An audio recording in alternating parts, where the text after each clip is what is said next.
So I'm Zoe. I work in the UCAT office, and my colleagues Rachel and Helen are here as well to help answer any of your questions.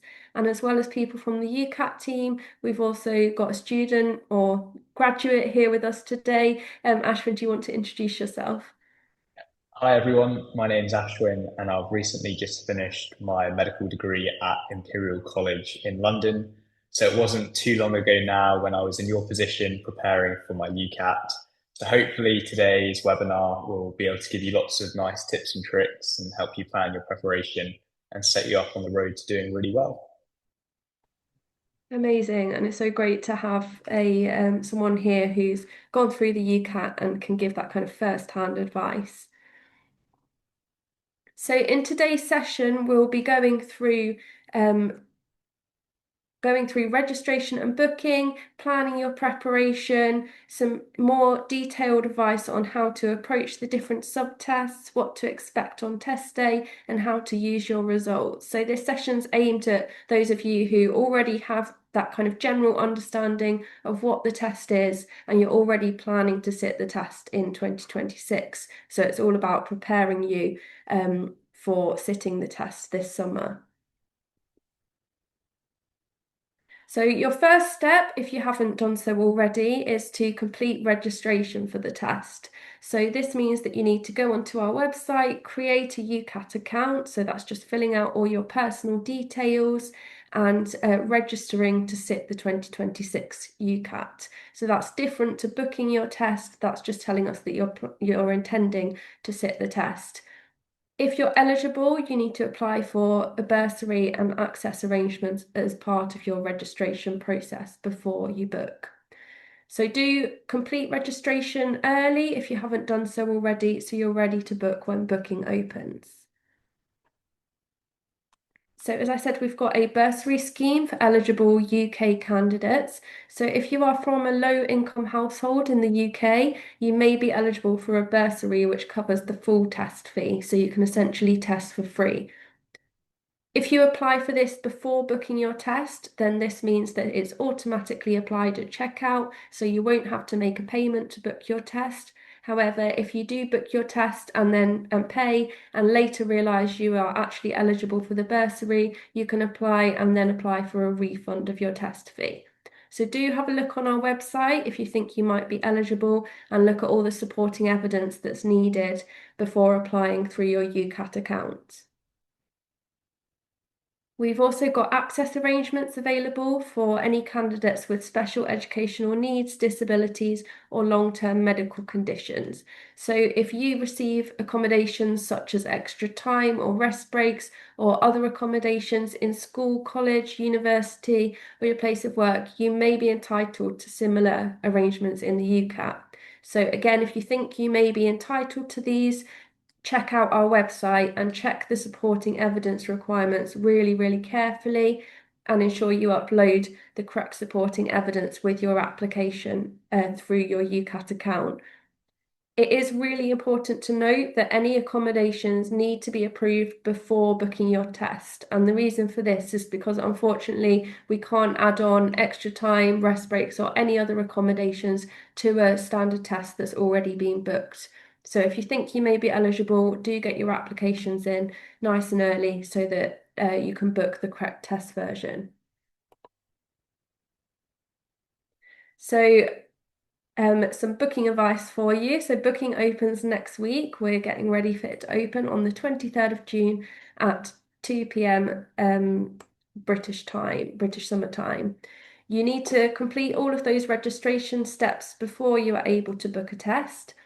And we do recommend that you book early to secure your desired test location and appointment time. However, that does not mean that you have to log on the second booking opens, because naturally there's thousands of candidates registered and you may experience a bit of a delay if you do that. So don't panic and think you have to log on the second it opens, because we have lots of processes in place to support you to find a test slot, and we have capacity for all 2026 test takers. So if you have a particular time, date, and location in mind. Book sooner rather than later, but don't panic if you can't immediately see that availability. We do recommend that you book an earlier test date to allow yourself a bit of buffer. That means if you book a late test date, for example, you book on the last day of testing and then something happens, like your car breaks down or you get ill and you can't attend your test, then there's no availability for you to reschedule to a later date because there isn't one. So do book a test date slightly earlier in the test window just to allow for any eventualities if something happens and ensure you can still sit the test within the test cycle. It is worth noting that we have a fitness to test policy rather than a special consideration policy. So if you attend your test, you're declaring that you're fit to sit the test. So that's why we suggest leaving yourself that buffer, because if you book a late test date and then get ill and decide to sit your test anyway, then we won't be able to adjust your score or apply any special consideration. So do bear that in mind. You can reschedule and cancel your test, giving at least 24 hours notice. I don't know if Ashwin, you've got any advice on for when booking opens or when to book your test within the test window? Yeah, so one thing I would say is booking your test early does not mean you're committing to sit your test early. So booking early just gives you maximum flexibility in terms of location, time, and date. So you know that you have a few days now before booking opens. So I'd recommend taking a few moments over the next few days, just having a think about your summer plans. If you have any weddings, if you have any holidays, try and plan around that. And then schedule your revision accordingly and book a test date that's most suitable for you. Yeah, thanks. And it is really personal about what's best for you. Some people prefer to book a earlier test date and get UCAT out of the way and focus on the other elements of their application. And some people prefer to book a slightly later test date to allow themselves more time to prepare throughout the summer holidays. So the test remains the same difficulty. It's up to you when you sit. So now we'll move on to how you can plan your preparation. So, as I'm sure you're aware, the UCAT is a different kind of test to the test that you may be used to sitting, in that it doesn't test that specific subject knowledge. It more tests a specific way of thinking and a different way of approaching questions, because it's designed to test those skills and qualities which our universities have recognised as really important if you're going to be successful medical or dental students. So the questions are designed to test skills like your interpretation of information, how well you can communicate complex information clearly, problem solving, teamwork, recognizing assumptions, and recognizing appropriate behavior. So it's assessing lots of different skills. So it's a different way of preparing than your kind of school or college or university exams. That being said, you do still need to prepare for the exam, and the good news is we've done the planning for you. So on our website, we've got a checklist available where you can use this to strategically work through all of the preparation resources that are available to make sure you're well prepared for your test. We've also got this in a preparation workshop plan format, so you can work through that to again structure your preparation and work through all the resources systematically. A really good place to start is with our tour tutorial, which goes through all the test tools and the computer-based format of the test, and you can practice things like using the on-screen calculator, navigating the test. So this will really help you to avoid wasting time on test day trying to figure those things out because you'll already be used to them. And then you could move on to our question tutorials, which explain in in-depth detail the strategies that you need to approach all the different question types. And then we've got some fully timed practice tests available and question banks for each individual subtest. So you might want to start with the question banks to focus on practicing one particular subtest before moving on to untimed and timed practice tests. So most of our high performing candidates say that they spend an average of around 40 hours preparing, and they spread this across the 8 weeks leading up to their test day, taking a kind of little and often approach and building up their preparation as they get closer to test day. We've also got lots of advice for specific groups of candidates. So if you're neurodivergent or you're resident in Scotland or you need specific wellbeing advice for sitting the UCAT, we've got lots of advice on our website. And we've also got advice from past candidates who have performed really well in the test on how they prepared. And that's a good point to ask Ashwin if he's got any kind of general preparation advice before we move on to advice for the specific subtests. Yeah, so naturally everyone will prepare slightly differently, but what a lot of people do and recommend doing is first of all familiarizing yourself with the different sections and the different question types within each section, as they all have slightly different techniques and methods of answering those types of questions. Then it's about reflecting. And after you've done kind of some practice questions, you'll naturally find some strengths and some weaknesses. And you really want to hone in on those areas that you're struggling with. Ask yourself, why are you getting those questions wrong? What kinds of things can you do to try and improve and bring up those weaknesses? Then lastly, the other thing that I want to say, and we're going to harp on about it a lot during this webinar, is the importance of exam technique in this exam. So it's a very time pressured test. If there was no time pressure, then I'm sure a lot of you will be able to answer a lot of the questions very easily, but the timing is a difficult thing. So it is also a multiple choice exam and there is no negative marking. So that essentially means you should answer absolutely every question, but you should also realize which questions are slightly trickier than others, flag those questions, move on, and try and bag up your marks on slightly easier questions and come back to those trickier ones should time allow. Thanks, Ashwin. And that flag for review function is available in all of our practice tests and explained in the tour tutorial. And it is a really important technique for working through the questions in a way where you can focus on the questions that you're able to answer first and then come back to the other ones later on in the subtest.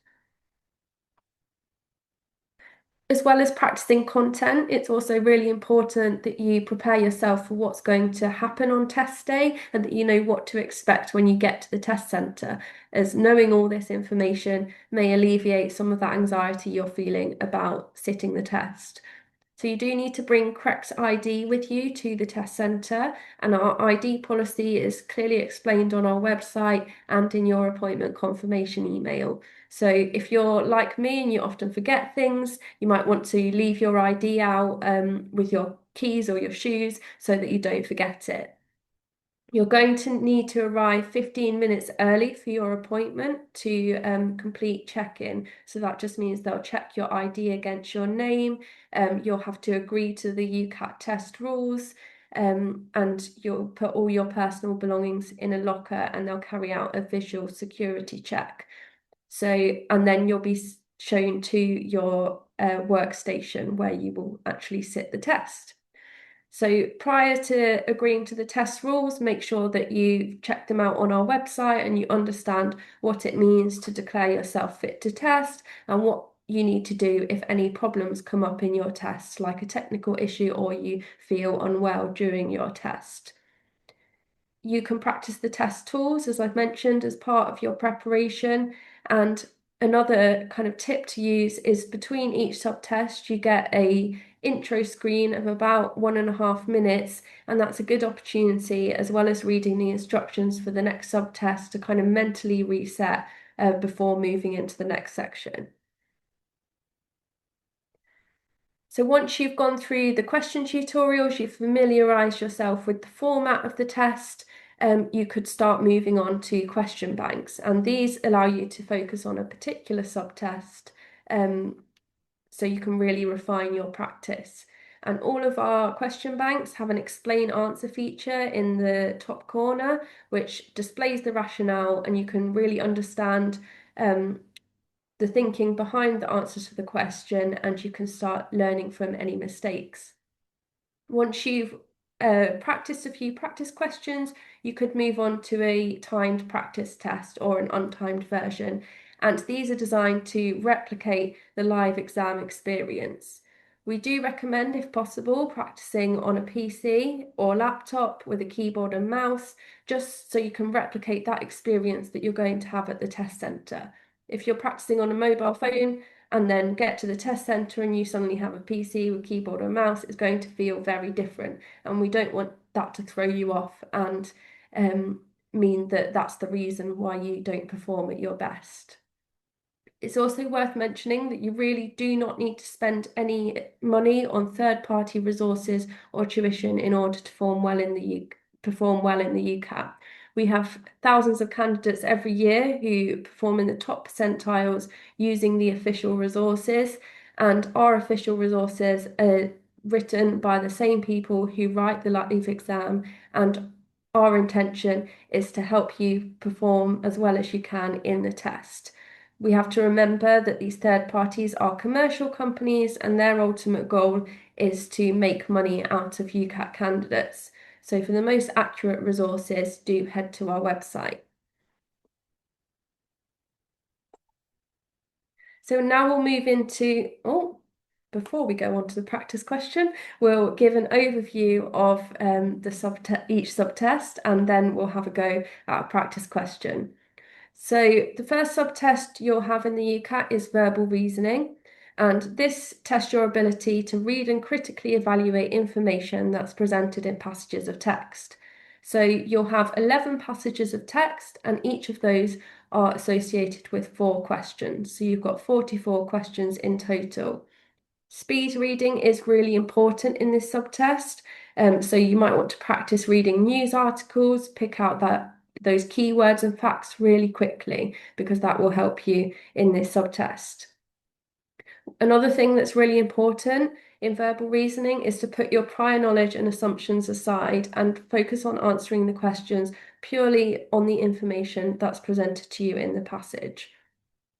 So this subtest is assessing how well you can communicate complex information clearly and simply to patients, and how well you can interpret findings, which are obviously really important skills if you're going to go into medicine or dentistry. As I mentioned earlier, we do have question tutorials, so do work through the verbal reasoning question tutorial to understand the different types of questions and have a go at practicing those before going into the question bank. I know Ashwin's got lots of advice for verbal reasoning, so did you want to add anything? Yeah, so thanks, Zoe. So verbal reasoning, as Zoe mentioned, is the first section that you're going to encounter on your exam day. And you have 11 passages of text with 4 questions associated with each passage. Now, there are lots of different ways of approaching these questions. So I'll just give you some of the techniques that you can use. I think first of all, it's important to note that there are different question types. So you have some true, false, can't tell type questions, and we'll do one of those in the next slide. And you've also got some more reading comprehension type questions. So in terms of the technique, a lot of individuals recommend, first of all, having a quick glance at the passage. This is because some passages are a lot more dense, they're longer, they're difficult to read compared to some of the other passages. And by having a quick glance, you can ask yourself, do you want to answer those questions now, or do you want to flag those questions, move on, and come back to them should time allow to try and bag up some marks elsewhere? So after you've decided if you want to answer the questions of a particular passage, I'd recommend looking at the question. And that is because you really want to familiarize yourself with the information that you need to extract from the passage. Now, when you look at the question, you may then decide to pick out a key word from the question stem. Now, a key word might be a date, it might be a long word or an unusual word that sticks out like a sore thumb. And you can quickly scan the passage of text, try and find the keyword, read the sentence before, the sentence with, and the sentence after the keyword for context, and answer the question that way. The other technique that some students like is to actually read the passage in its entirety.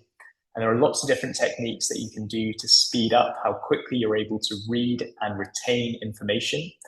And although the first question might take you longer than the others, the thought is if you're able to retain a lot of that information, you won't have to reread the passage again, and you'll be able to answer question 2, 3, and 4 quicker. So it's very important that you practice and find which technique works best for you. But hopefully, those two techniques that I've outlined gives you some kind of direction on how you can um, tackle some of these questions. Thanks, Ashwin. And obviously, it is really important to note that you need to find the technique that works for you because there is no right or wrong way to answer any of the questions in the UCAT. We're just trying to give you some examples of ways that might help you to approach the questions. So on the next slide, I'm going to show you a verbal reasoning question. I'm not expecting you to answer it because I'm only going to display it for a short amount of time, but then Ashwin will go through the rationale behind the correct answer with you. So if you're just starting out your preparation, don't panic when you immediately see the question because all the questions in the UCAT do get easier with practice, and the more you look at them and understand the strategies of dealing with the questions, the easier they'll become to answer.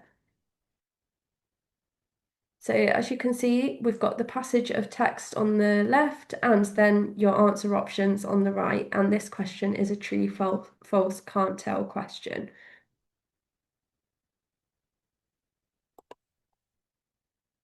So the answer in this one is can't tell, and Ashwin will be able to explain why. Right, so if we start off, when you have a true, false, can't tell question, it's really important that you understand what those terms mean. So if we just start off with that, so if a statement is true, it has to be explicitly mentioned in the passage.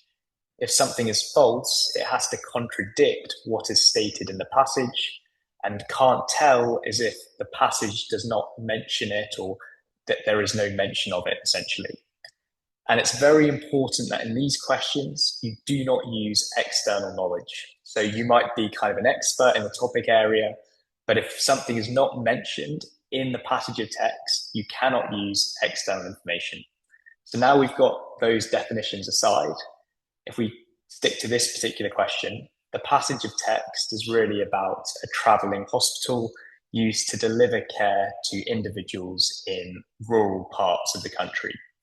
And we were asked about whether or not these individuals that are being treated belong to a specific political affiliation.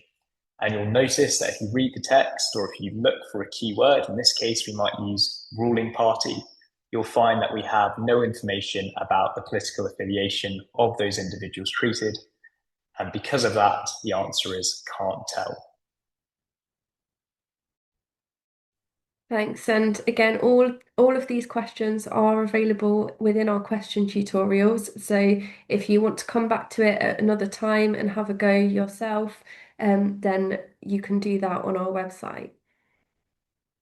So moving on to the second subtest of the UCAT, which is decision making. And this is all about your ability to use logic to reach decisions and conclusions, evaluate arguments, and analyze statistical information. So this is all about whether you're going to be able to make judgments using complex information as you train to be a doctor or dentist. So this subtest has a lot of different question types. There's 7 different question types in decision making. So do work through the question tutorial to really understand strategies for approaching each of those question types. You might want to refresh your knowledge on Venn diagrams and probability for this subtest, but you don't need to have advanced statistical knowledge. You just need a refresher of those things. One thing that's really worth doing is paying attention to keywords, quantifying words such as some, all, and the definitions for those are all outlined in our question tutorial. And you do get in the UCAT a laminated, well, we call it a laminated notebook, but it's essentially an A4 piece of laminated paper and a whiteboard pen to do any workings out that you may need. So particularly for decision making, you may find it useful to draw out a grid system or note down information to help you solve the questions. You've got 35 questions in 37 minutes, so that gives you an average of around 60 seconds a question, although naturally some questions will take you slightly longer than others. Again, only focus on solving the information you need to and put any assumptions or prior knowledge aside using only the information in the question. don't know if Ashwin had any more decision-making tips before we move on to a practice question. Yeah. The only thing I'd add is, as Zoe mentioned, this is a very varied section. So often students say, oh, I'm not good at decision making, but it's important to ask yourself, okay, what types of questions are you struggling on? And break it down and learn the techniques for each of the different types of question that you'll encounter. And as Zoe mentioned again, with exam technique, some questions are going to be trickier than others. So identify those ones. Don't waste your time on them, answer them, guess them, move on. And if you have time at the end, come back to those questions. Great, so now I'll show you an example of a decision-making question, if my slides will move on.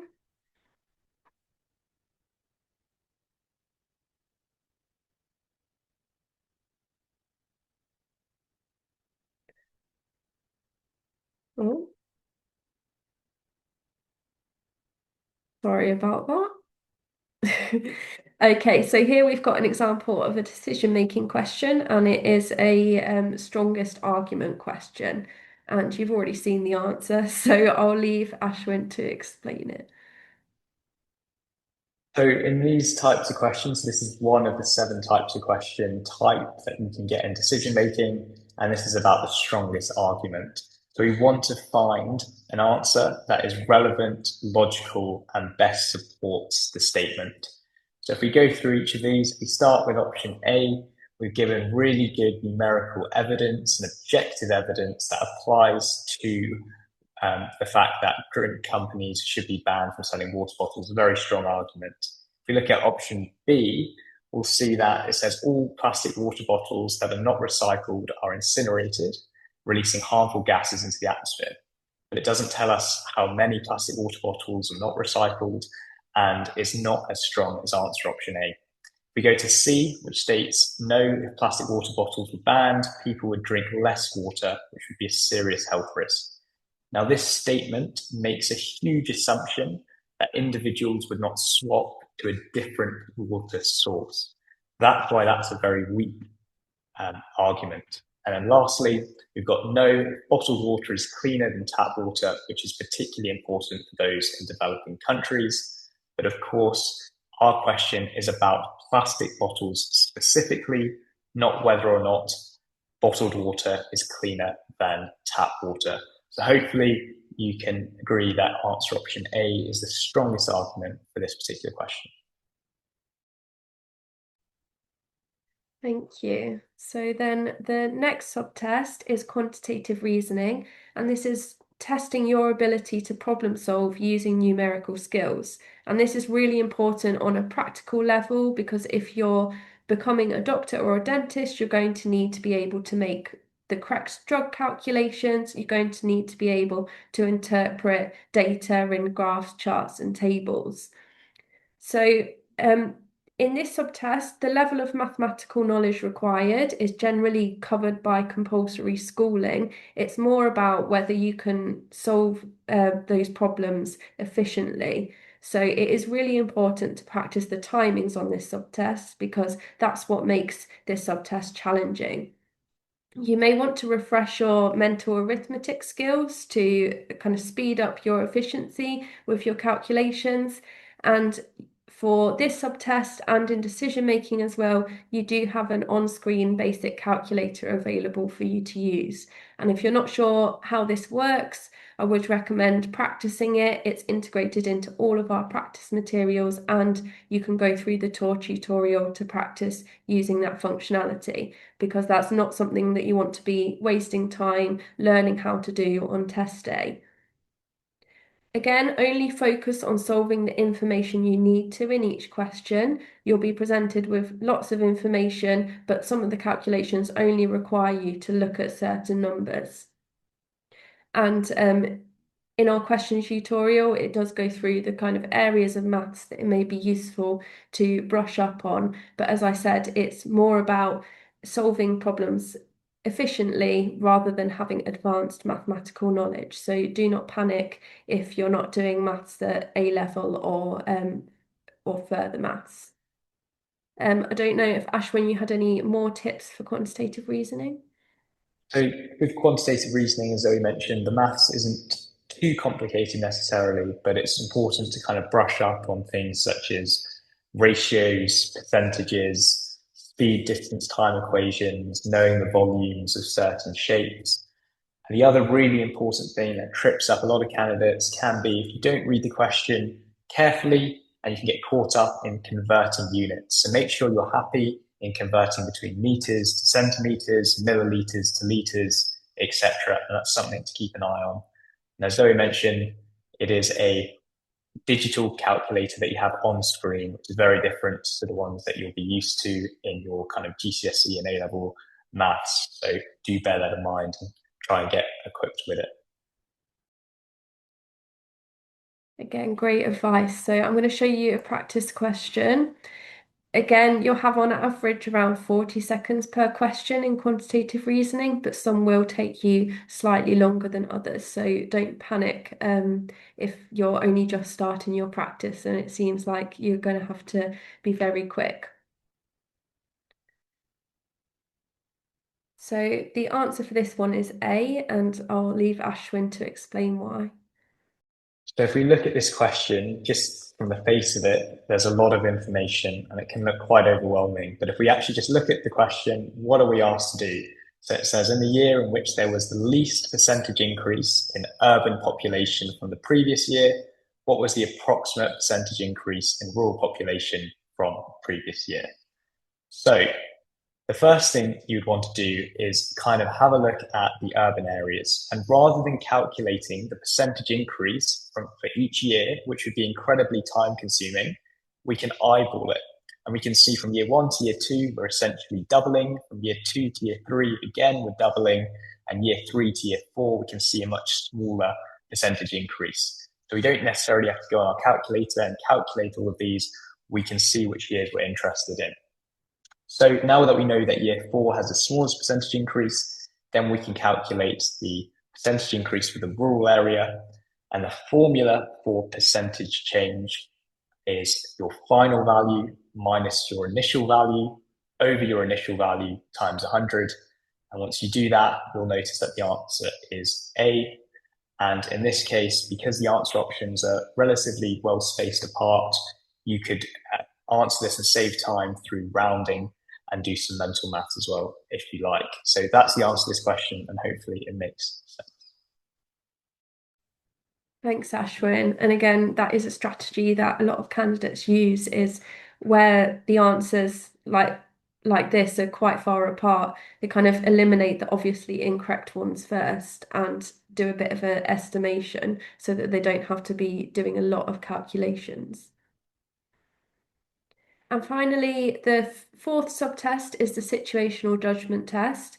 And this subtest assesses how well you're going to be able to understand the kind of situations that may occur when you're at medical or dental school and whether you know how to deal with those appropriately. So the biggest piece of advice for this subtest is to read through the GMC's Guide to Good Medical Practice, as that really outlines the principles that are expected of a successful doctor that's registered with the GMC. So that will help you understand the kind of point of view that's expected of you in order to answer these questions correctly. Another tip is to make sure that you read the scenarios thoroughly and make sure you're answering from the perspective of the correct character that will be underlined in the question, which you'll see in a moment. And it's also really important to set aside any personal biases or beliefs and answer the questions based on the principles that are expected of you in the profession. Ashwin, did you have any more advice for SJT? So once you start your preparation, you'll quickly realize that a lot of topics kind of come down to patient safety, honesty, and professionalism, which are all outlined in the book that Zoe mentioned, the guide, GMC's Guide to Good Medical Practice, which is freely available online.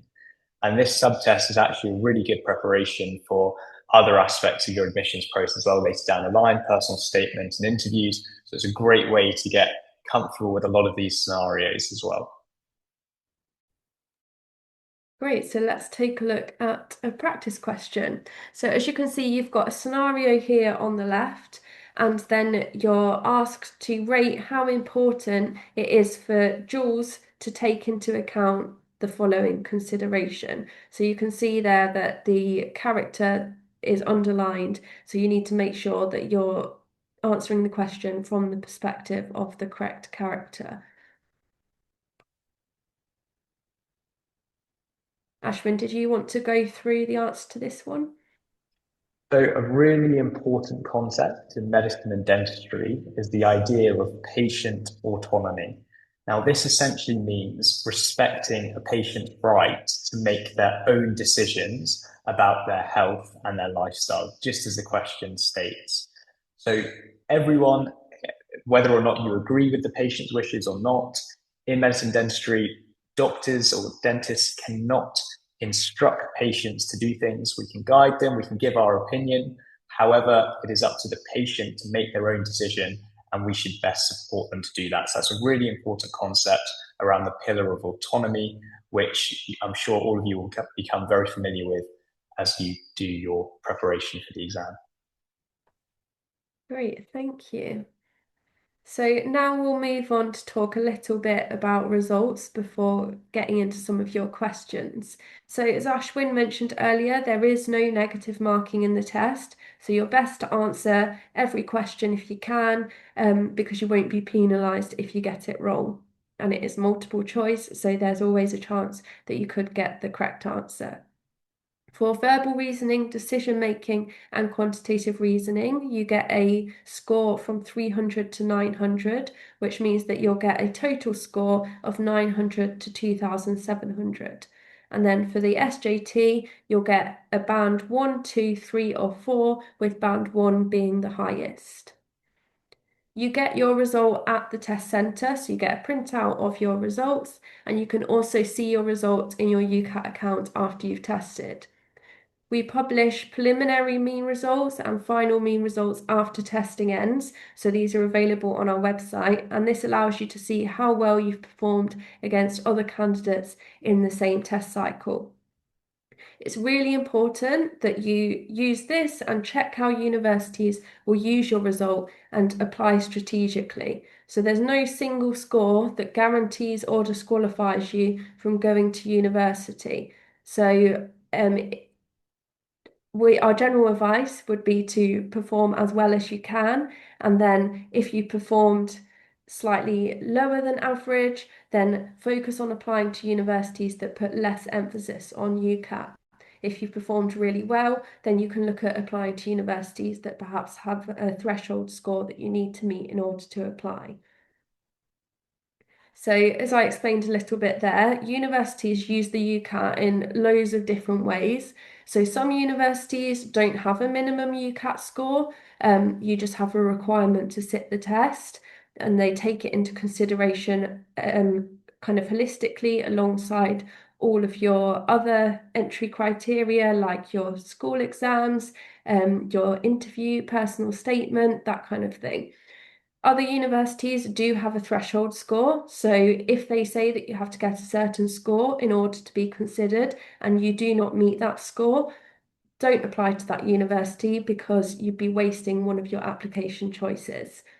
Other universities may consider UCAT only when they're deciding between two applicants with the same kind of other criteria, and other universities use a ranking system where they rank applicants according to their UCAT score or other criteria and then select from the top proportion of those applicants. There are also further considerations for things like performance in the situational judgment test and whether you're from a widening access background. So as you can see, it's really not simple. So if you're unsure how a university that you want to apply to is going to consider your UCAT score, get in contact with their admissions team, ask at an open day, and that can help you to make an informed strategic choice of where to apply to. So I don't know if Ashwin, you can think back to when you applied, if you have any advice on kind of using your UCAT result to make those choices, because I think you only get 4 choices and there's a lot of medical schools that you can apply to. No, exactly. So a really good resource for those of you who are interested in medicine is there's a website called the Medical Schools Council, which is the official governing body of all medical schools in the UK, who have a list of the different UK medical schools and links to their admissions website so you can see what kind of UCAT scores each university needs, whether or not a university places a heavy weighting on your test score or not. Another important thing to note is no university is trying to hide anything from you. So if you have any questions, if something's not on their website and you want to know the information, feel free to email them and ask, and they'll be more than happy to answer any questions that you have. And the last thing I would say is I know we're talking a lot about the UCAT today, and it might feel like the most important thing. However, you'll realize that this is one part of the medicine and dental school application. And the good thing, it might not seem like a great thing because there are loads of hurdles that you have to go through in terms of personal statement and interview and UCAT. But because you have all of these different hurdles to go through, that helps you and gives you the greatest opportunity that if one thing doesn't go quite as planned, there are other things that you can do to bring your application up. So do bear that in mind, and hopefully that gives you a lot of comfort in the sense that there are other things that universities do look at other than just this test score. Thanks, Ashwin. That brings us perfectly onto our next slide, which is about well-being. So, as Ashwin said, it may not seem like it at the moment because UCAT will be one of the first things you're focusing on in your medicine or dentistry application journey, but it is not the be all and end all. It is one part of your application process. So, if things don't go to plan in the UCAT, there are options if you still wish to apply to medicine or dentistry. So if it's affecting your well-being, speak to your school, college, or family for support because it is not the be-all and end-all. So thank you for listening to that presentation.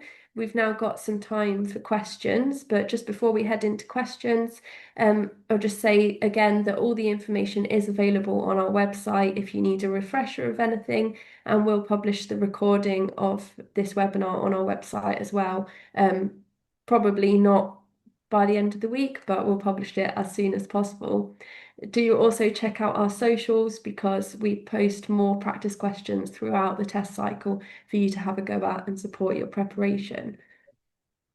So just before we move on to your questions, I just ask you to please keep them related to the UCAT because we don't really have time to talk about any other elements of the admissions process today. And unfortunately, because there's so many people on the call, we're not going to be able to answer all of your questions. But if you have a question where you can't find the answer to it on our website, then you can submit a help request from your UCAT account and we'll be able to direct you to the right team. Thanks, Zoe and Ashwin. That was really comprehensive run through, lots of stuff to do with UCAT, and we've had lots of questions coming through, which Helen's attempting to answer in the background. Just a quick one, but quite a few people had asked it. Zoe, can you remind us when do candidates actually get their results? So you get your result on test day. So like if you've done your driving theory test, you get a printout of your result at the test centre. So immediately after you finish the test, you'll be taken to the reception where they'll print out your result for you. And then that will come online within around 24 hours of sitting your test. So you can also view it online, but you will get it immediately after the test. So you don't have to sit there worrying about how well you've done. Thank you. Ashwin, you gave people a bit of an insight into how to go about preparing for the test, and you'll be not surprised to hear lots of people have asked questions about preparing for the test. So people have asked things like, should I prepare one subtest at a time? And is it okay if I do a load of prep and then have a break to go on holiday and then do a load of more prep? And people are saying, should I do 6 hours a day? Or I'm just wondering if you can give a bit of a bit of advice to people trying to think about how they're going to use this time over the summer. So one thing that I'd say, so first of all, should you just do one practice subtest a day? So everyone works slightly differently. I personally didn't do that because I think if you try and do a whole day of, let's say, verbal reasoning, that could be quite uh, a tricky day. I don't think you would all look very forward to that. But if you do mix things up, that could be something very useful, and it gets your brain kind of in gear that you're going to have to swap between different types of tests that test different skills. So that might be something that you want to look at. In terms of can you start preparation, go on holiday, and then restart? Of course, that's definitely something you can do. You don't feel as though you have to do everything within a block of time. If you do have a holiday in between, then that could be a nice little break, and then you can come back and continue where you left off. Is there anything else? No, I think that was it. It's a bit about that kind of working out what works for you, isn't it? And planning it over what you've already got booked in over the summer. And I think you said earlier that actually it's good to be doing other things in between this. You can't just spend day after day practicing on the test. That's not necessarily going to help. And the other thing to mention is all of you would be kind of 16, 17. You would have done exams for many years now. UCAT is essentially no different to a lot of exams that you would have prepared for. You prepared for your GCSEs, your mocks, etc. So hopefully now all of you will have an idea of how you like to work, how you like to prepare. So don't go too far away from what's already worked to get you to this point now. The fact that you're able to sit the UCAT in the first place, the fact that you're thinking of applying to medical or dental school shows that you've already done very well in your exam. So don't try and change that now. There's somebody's saying that they're really struggling with logical puzzles in decision making. I'm wondering if you could have any advice about that. But at the same time, people will be struggling with different bits of the test, won't they? So I'm just wondering how you respond to that. So as we sort of spoke about a lot in this webinar, there are lots of different types of questions that you'll encounter. So for each of these, you have to kind of break down the question and ask yourself, okay, what is it that I'm being asked to do? And what is it that I'm struggling with? Is it the timing that you're struggling with? Is it the wording of the questions? And once you ask yourself and reflect, okay, what specific bit is most challenging, then you can kind of go away and practice that specific area. So a great thing with decision making that I recommend in quantitative reasoning is to write things down. So write down on your laminated card, or even when you're practicing a piece of paper, write down what you're asking, break down the individual question. And then when you're reading answer explanations, ask yourself, okay, why is this answer option wrong? If you try and think and the mindset of a test writer or someone who's trying to explain things to other people, then it's a great revision tool to be able to explain why an answer is right and why an answer is incorrect. So that's hopefully something that I'll be able to help. Thank you. Zoe, there are a few questions about what people have at their workstation in order to support them taking the test. So the noteboard and the calculator. Do you want to just give a bit of an overview of what people can expect when they get into the test room?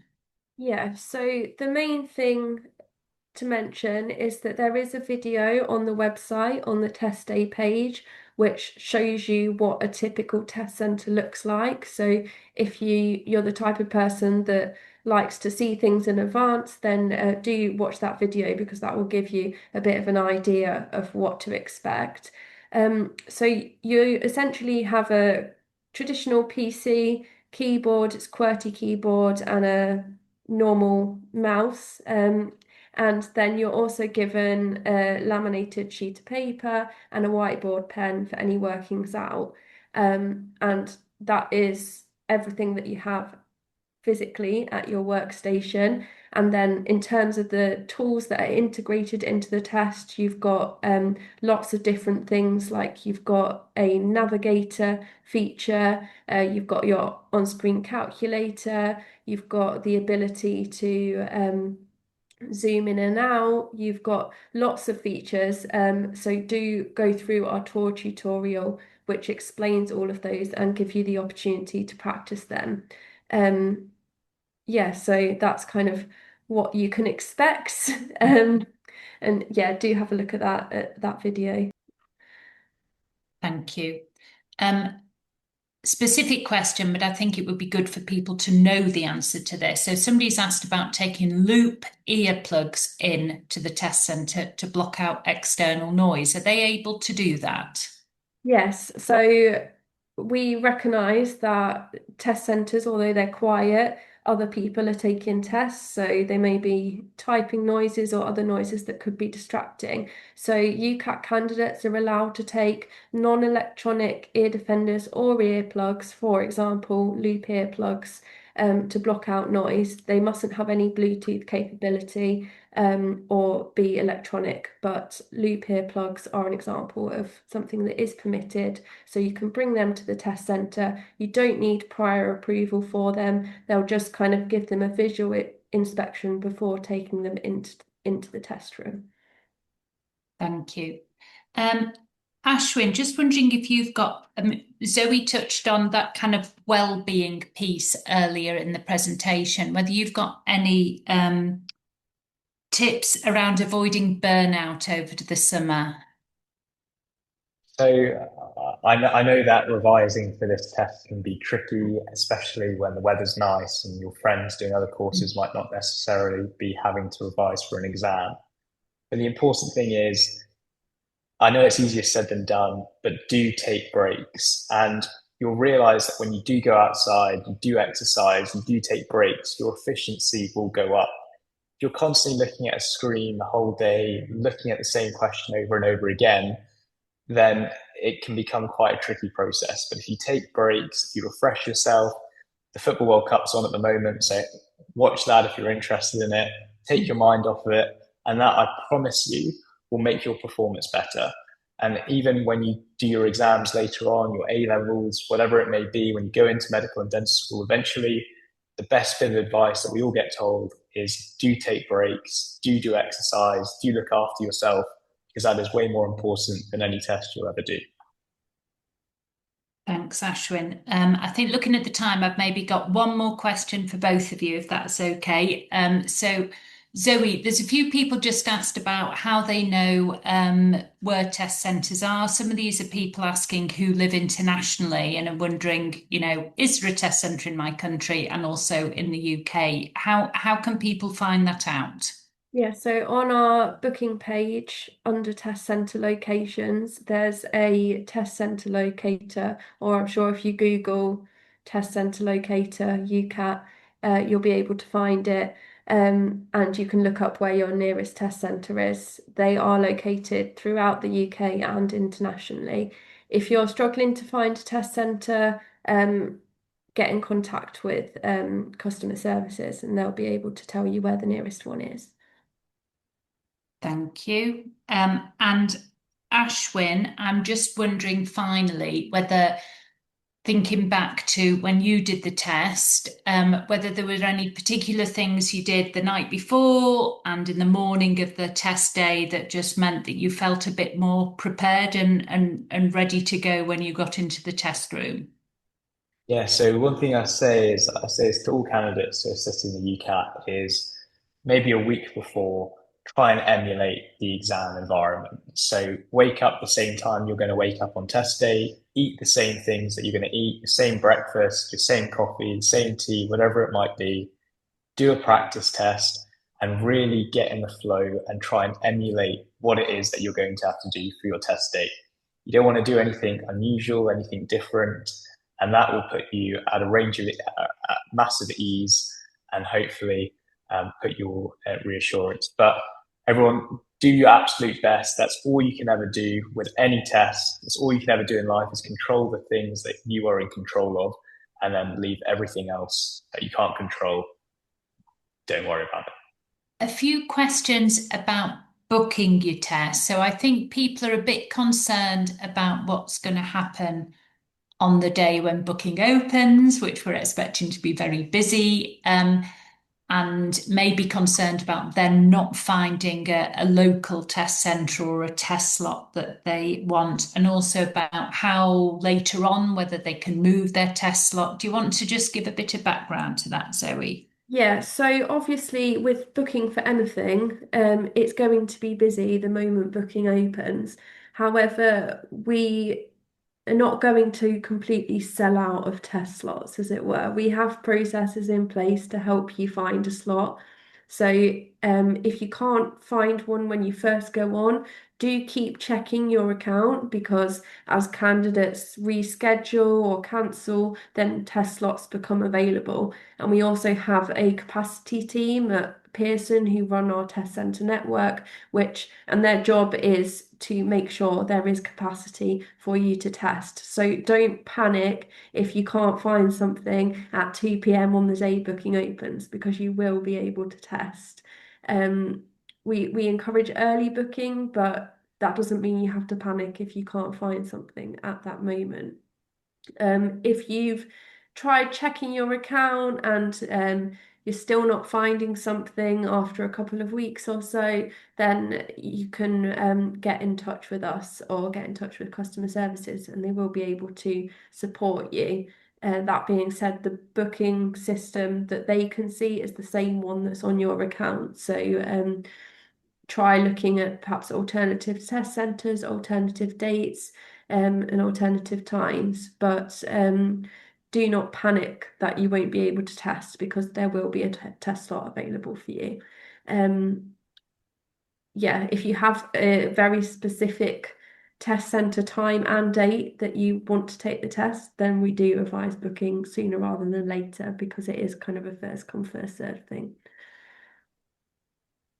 Um, Questions about access arrangements. So some people are saying that they currently get additional time due to a disability in school or college. Will they get that on the UCAT? And do the universities that they're applying to know about any of this information? Yeah, so universities won't know if you've sat a test with access arrangements or not. So you don't need to worry about that. We don't pass on details of your disability or the fact that you may have had extra time or other accommodations. It's difficult to say for sure what arrangements you'll get in the UCAT, but in general, we're guided by the arrangements that are in place in school or college or university. So if you're entitled to those because of your disability in school, then you may be eligible for the same ones in the UCAT. So just read our supporting evidence requirements really carefully and make sure your evidence meets all of those requirements before applying, because otherwise it takes longer, because you have to go away and find new evidence, and it takes time to process it. So make sure you've got the right evidence first, make an application online, and that should allow it to be processed nice and quickly for you. Thanks, Zoe.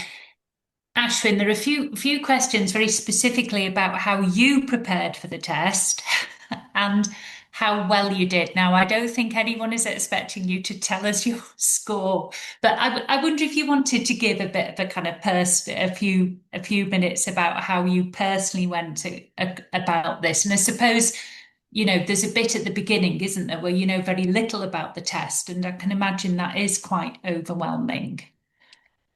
So when it comes to medical or dental school, or getting into medical dental school in the first place, it is quite a tricky challenge because there are lots more hurdles that you have to go through compared to your peers who might be doing other courses. So of course you've got your UCAT, work experience, personal statement, interviews, etc. So your UCAT is really your first step. So the first thing that I did was familiarize myself with the different sections. It's important to remember the fact that the UCAT has changed ever so slightly. There used to be another section called abstract reasoning, which is no longer part of the exam. So that's really important when you're revising, to make sure you're using up-to-date resources, that you're not revising for a section that's no longer there. After you familiarize yourself with the different sections, you then there is some core knowledge that you need to know. So reading good medical practice, making sure you know those maths equations, you're happy with ratios and percentages. And then it's a case of doing practice questions, finding what techniques work best for you, and then practicing your weaknesses. If you're struggling on a particular area, whether that be kind of the maths or the mental maths, then you can go away and you can practice those specific areas and then come back. And then when it comes to your revision, you want to do things in short, sharp bursts. It's a 2 hour exam. It's very time pressured. There's no point doing hours and hours on end. It's about kind of, it's more of a sprint sort of thing. And you want to build that endurance. So gradually build up your preparation over this 6 to 8 week period. See what works for you. And I know there's lots of resources out there online that says you should do one way versus another, but see what works best for you, what techniques work best for you, what your strengths and weaknesses are, and then act accordingly. Thanks, Ashwin. So a few questions about whether there are breaks between the subtests and also whether you can move back and forward between sections and whether you can use the time across sections. Yeah, so the timings for each subtest are set. So, but you do have introduction screens, which are about a minute and a half, I think. Correct me if I'm wrong, Rachel. I think that's right. That it is an introduction to the next subtest, but you can use it as a bit of a break to have that kind of mental reset.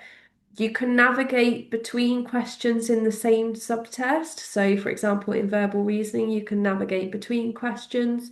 In decision making, you can navigate between questions, but you can't flick back between. You can't, for example, go to a situational judgment question and then go back to a verbal reasoning question because the order of the subtests is set. They are subtests, so you have to do them in order. I hope that makes sense. Thanks. There's been a few questions about what happens if something goes wrong on the day. So if you don't get a whiteboard or perhaps something doesn't work, how are candidates supported in those situations? Yeah, obviously our goal is that things don't go wrong, but obviously it is important to know what to do if something does happen because knowing what to do helps alleviate any anxiety you may be feeling about the test. For the majority of issues, you simply raise your hand and wait for the invigilator to come and help you sort it out. Yeah, if you're feeling unwell, you should stop your test, ask to end it, and then get in touch with us and we can support you. But most kind of technical issues or equipment issues, like you don't have a whiteboard or your pen runs out or a technical issue with the computer equipment, raise your hand and the invigilator will come and sort it out.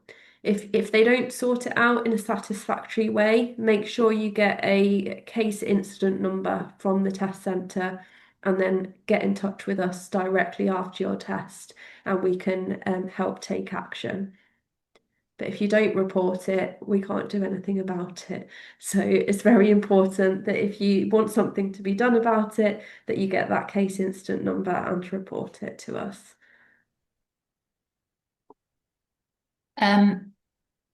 Question about, again, maybe about breaks, but also about water. So are candidates allowed to take water into the test room? And what if they need to use the toilet during the test?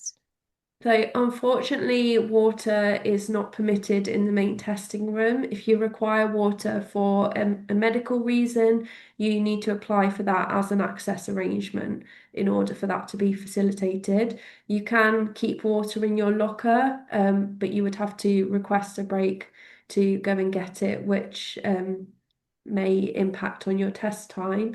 Again, with toilet breaks, you can request a break to go to the toilet, but bear in mind that you'll lose test time when out of the room. So we recommend that if you do need a toilet break or a water break, that you take this in one of those intro sections to limit the impact on your test time. Again, if you need regular toilet breaks for a medical reason, you can apply for pause the clock rest breaks as an access arrangement, but you do need to apply for that. Thank you. And I think you did cover some of this in the presentation, but what should candidates do if they wake up on test day and they're not feeling well? So if you wake up on test day and you don't feel well, the best option is to not sit your test. It may be frustrating because you feel like you've wasted the test fee, but we don't have a kind of extenuating circumstances or special consideration policy. So if you choose to sit your test anyway, despite not feeling well, then that result will be the result that stands. So you're better to miss your test, book it at a later date when you're feeling better, and then you can perform at your best. So it might be frustrating because you don't want to lose your test fee or you wanted to test on that day, but ultimately it's the best decision to take the test when you are actually fit to sit it and able to perform at your best and get your best score, because we won't be able to adjust your score afterwards because you will have made that declaration. I, so as people are kind of preparing over the summer, I think this is a good question. Any advice what they should do when they lose motivation for revising, or just aren't feeling like they're up there, ready to do this? I'm just wondering again whether you've got any good tips for that, because Yeah. it's tricky, isn't it? You're doing this over your summer holiday, you're preparing. It's not the greatest time to be revising for a test. Yeah, so I definitely can empathize with that question. When you're in your summer holidays, it looks unfair because your friends are out. It's a nice sunny day. But as I said, I've just finished that 6 year journey of finishing medical school, and it was some of the best 6 years of my life. I now have kind of a degree or a job for the rest of my life. I've loved the degree, and it's been absolutely 100% worth it. And if I had to go back and do it again, I 100% would. So if that's any consolation, then that would be my piece of advice for you. Oh, that's a fantastic answer, Ashwin. I think Helen's still responding to lots of stuff, Zoe, but I think we've probably covered most areas that people have asked about, so we can probably start to draw things to an end. Yeah, and it is now almost 5 p.m. and I'm sure you all want to get back to what's left of your evenings. So thank you so much for attending today. I hope you found it useful, and I'm sorry if we didn't get round to answering your question. There are answers to most questions available on our website, and if you can't find them, do submit a help request through your UCAT account and we can do our best to support you. But I wish you all the luck, all the best of luck with your UCAT preparation and on test day and with your university applications.